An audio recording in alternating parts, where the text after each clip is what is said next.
ఇల్లు మీది రిజిస్ట్రేషన్ ఖర్చు మాది. క్రెడాయ్ ప్రివిలేజ్ కూపన్ తగ్గించుకోండి. ఈ మెగా ధమాకా ఆఫర్ పొందండి. CREDAI Vijayawada property show. నమస్తే. తెలంగాణ అసెంబ్లీ సమావేశాలు ఈ రోజు నుంచి ప్రారంభమవుతున్నాయి. అందరి దృష్టి కూడా మాజీ ముఖ్యమంత్రి బీఆర్ఎస్ అధినేత కేసీఆర్ మీదే ఉంది. ఎందుకంటే ఈ సమావేశాలకు కేసీఆర్ హాజరవుతున్నారు.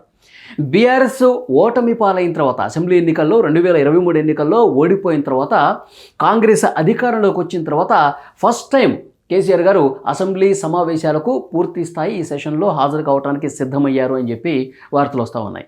సో డెఫినెట్గా అందరి దృష్టి కూడా కేసీఆర్ మీదే ఉంది. కేసీఆర్ గారు ఈ సమావేశంలో ఏం చెప్పబోతున్నారు, ఏం మాట్లాడబోతున్నారు, ప్రభుత్వం మీద ఏం కార్నర్ చేయబోతున్నారు, ఆయన ప్రతిపక్ష నేతగా అసెంబ్లీలో తన వాయిస్ని ఏ విధంగా వినిపించబోతున్నారన్నది కూడా చాలా తీవ్రమైనటువంటి చర్చనీయాంశంగా మారింది. ఎందుకంటే ఆయన గత 2 దఫాలుగా కూడా 2014లో కావచ్చు, 2018లో గెలిచిన తర్వాత కావచ్చు ముఖ్యమంత్రిగానే అసెంబ్లీలో మాట్లాడారు.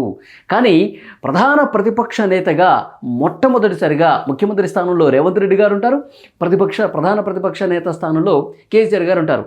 సో పోటాపోటీగా ఈ ప్రసంగాలు ఉండబోతున్నాయి.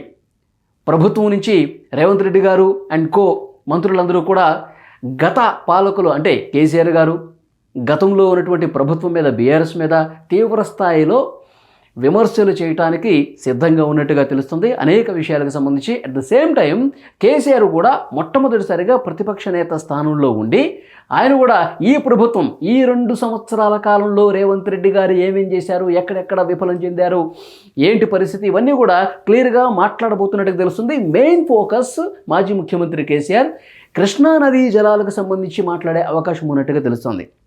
ఈ ప్రభుత్వం పూర్తిగా కృష్ణా నదీ జలాలు పాలమూరు రంగారెడ్డి పథకానికి సంబంధించి ఈ ప్రాజెక్టుకు సంబంధించి తెలంగాణ ప్రయోజనాలను ఆంధ్రప్రదేశ్కు తాకట్టు పెట్టారు. ఎందుకంటే మన ప్రెస్ మీట్లో కూడా ఇదే విషయాన్ని మాట్లాడిన పరిస్థితుంది.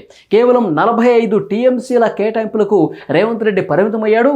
చంద్రబాబు నాయుడుకి ఆయన లొంగిపోయాడు. ఆంధ్ర ప్రభుత్వానికి లొంగిపోయి రేవంత్ రెడ్డి పనిచేస్తా ఉన్నాడని చెప్పి మొన్న ప్రెస్ మీట్లో కూడా కేసీఆర్ గారు మాట్లాడిన పరిస్థితుంది. సో డెఫినెట్గా నేను ఒక పెద్ద ఉద్యమమే చేస్తున్నాను, మహబూబ్ నగర్ రంగారెడ్డి జిల్లాల్లో సభలు కూడా పెట్టి ఒక ఉద్యమాన్ని ముందుకు తీసుకెళ్తున్నాను, నీళ్ల కేటాయింపుల్లో అవకతవకలు జరుగుతూ ఉన్నాయి, నీళ్ల కేటాయింపులకు సంబంధించి ఈ ప్రభుత్వం రైతుల్ని ఏమాత్రం పట్టించుకోవట్లేదు, రైతుల ప్రయోజనాలు గాలి కుదిలేసింది.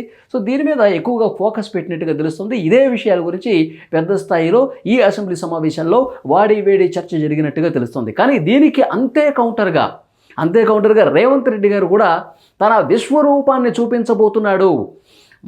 మాజీ ముఖ్యమంత్రి కేసీఆర్కి ఎదురుగా నిలబడి ఫస్ట్ టైం అసెంబ్లీలో శాసనసభలో తన విశ్వరూపం చూపిస్తాడు అని చెప్పి కాంగ్రెస్ నాయకులు ఇప్పటికే మీడియా ముఖంగా మాట్లాడుతున్నటువంటి పరిస్థితి. సో ఏది ఏమైనప్పటికీ కూడా పూర్తి స్థాయిలో ఈ సమావేశాలు వాడి వేడిగా జరగబోతున్నాయి.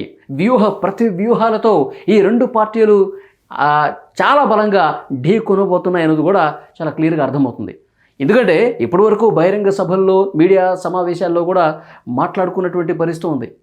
ఈ 2 పార్టీల అధినేతలు, ఈ 2 పార్టీలకు సంబంధించినటువంటి ముఖ్యమైన నాయకులు వాళ్ళ భాష మీద కూడా పెద్ద ఎత్తున విమర్శలు వస్తున్నాయి. ఒకరేమో సన్నాసి అంటారు, ఇంకో పదం వాడతారు, ఇంకోళ్ళేమో చెప్పు తీసుకొని కొడతా అంటారు, ఇంకొకళ్ళేమో అసలు సిగ్గుందా అంటారు.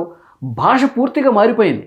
సో అలాంటి భాష మాట్లాడుకున్నటువంటి తెలంగాణ నాయకులు ఇప్పుడు నేరుగా అసెంబ్లీలో ఎదురెదురుగా నిలబడి ఏం మాట్లాడుకుంటారు, ఏ స్థాయిలో ఏం జరుగుతుంది అంటే సజావుగా జరిగే పరిస్థితుందా, ఏమైనా రసాభాస జరిగే పరిస్థితుందా, గందరగోళం జరిగే పరిస్థితుందా, సో ఎలా జరగబోతుందో తెలియదు. కానీ సో చాలా వాడివేడిగా అయితే జరుగుతుంది. 2 పార్టీల నాయకులు చాలా తీవ్రమైనటువంటి ప్రత్యారోపణలు చేసుకునే అవకాశం అయితే కనిపిస్తుంది. సో చూద్దాం, కేసీఆర్ గారు హాజరవుతున్నారు కాబట్టి పరిస్థితులు ఎలా ఉంటాయన్నది కూడా చూద్దాం.